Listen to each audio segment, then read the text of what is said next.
उत्पत्ति अध्याय 17। जब अब्राम 99 वर्ष का हो गया तब यहोवा ने उसको दर्शन देकर कहा, मैं सर्वशक्तिमान ईश्वर हूँ, मेरी उपस्थिति में चल और सिद्ध होता जा। मैं तेरे साथ वाचा बांधूंगा और तेरे वंश को अत्यंत ही बढ़ाऊंगा। तब अब्राम मुंह के बल गिरा और परमेश्वर उससे यो बातें करता गया, देख, मेरी वाचा तेरे साथ बंधी रहेगी, इसलिए तू जातियों के समूह का मूल पिता हो जाएगा। इसलिए अब से तेरा नाम अब्राम ना रहेगा, परंतु तेरा नाम अब्राहम होगा, क्योंकि मैंने तुझे जातियों के समूह का मूल पिता ठहरा दिया है। मैं तुझे अत्यंत फलवंत करूंगा और तुझको जाति जाति का मूल बना दूंगा, और तेरे वंश में राजा उत्पन्न होंगे। और मैं तेरे साथ और तेरे पश्चात पीढ़ी पीढ़ी तक तेरे वंश के साथ भी इस आशय की युग युग की वाचा बांधता हूँ कि मैं तेरा और तेरे पश्चात तेरे वंश का भी परमेश्वर रहूंगा।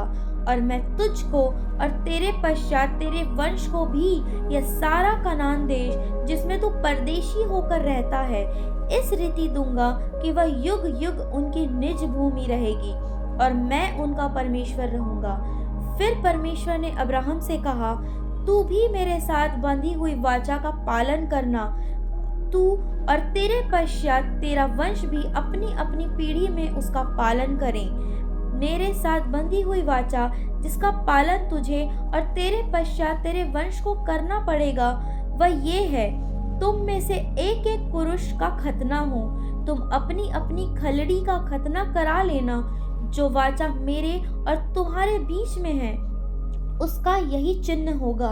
पीढ़ी पीढ़ी में केवल तेरे वंश ही के लोग नहीं, पर जो तेरे घर में उत्पन्न हो अथवा परदेशियों से रूपा देकर मोल लिया जाए, ऐसे सब पुरुष भी जब 8 दिन के हो जाएं, तब उनका खतना किया जाए। जो तेरे घर में उत्पन्न हो अथवा तेरे रुपए से मोल लिया जाए, उसका खतना अवश्य ही किया जाए। इस प्रकार मेरी वाचा जिसका चिन्ह तुम्हारी देह में होगा वह युग युग रहेगी। जो पुरुष खतना रहित रहे, अर्थात जिसकी खलड़ी का खतना न हो, वह प्राणी अपने लोगों में से नष्ट किया जाए, क्योंकि उसने मेरे साथ बांधी हुई वाचा को तोड़ दिया है। फिर परमेश्वर ने अब्राहम से कहा, तेरी जो पत्नी सारै है उसको तू अब सारै ना कहना, उसका नाम सारा होगा।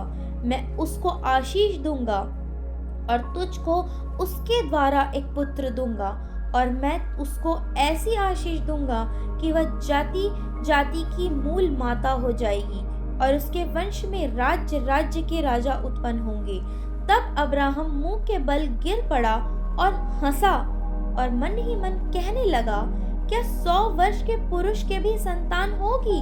और क्या सारा जो 90 वर्ष की है पुत्र जनेगी?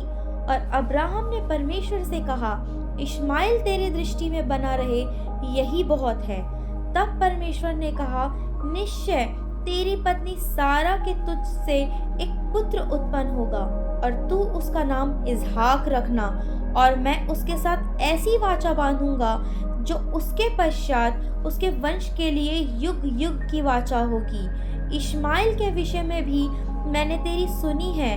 मैं उसको भी आशीष दूंगा और उसे फलवंत करूंगा और अत्यंत ही बढ़ा दूंगा।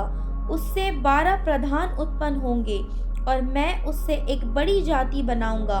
परंतु मैं अपनी वाचा इसहाक ही के साथ बांधूंगा, जो सारा से अगले वर्ष के इसी नियुक्त समय में उत्पन्न होगा। तब परमेश्वर ने अब्राहम से बातें करनी बंद कर दी और उसके पास से ऊपर चढ़ गया। तब अब्राहम ने अपने पुत्र इश्माइल को लिया, और उसके घर में जितने उत्पन्न हुए थे और जितने उसके रुपए से मोल लिए गए थे, अर्थात उसके घर में जितने पुरुष हुए थे, उन सबों को लेके उसी दिन परमेश्वर के वचन के अनुसार उनकी खलड़ी का खतना किया। जब अब्राहम की खलड़ी का खतना हुआ तब वह 99 वर्ष का था, और जब उसके पुत्र इश्माइल की खलड़ी का खतना हुआ तब वह 13 वर्ष का था। अब्राहम और उसके पुत्र इश्माइल दोनों का खतना एक ही दिन हुआ, और उसके घर में जितने पुरुष थे जो घर में उत्पन्न हुए थे तथा जो परदेशियों के हाथ से मोल लिए गए थे, सबका खतना उसके साथ ही हुआ।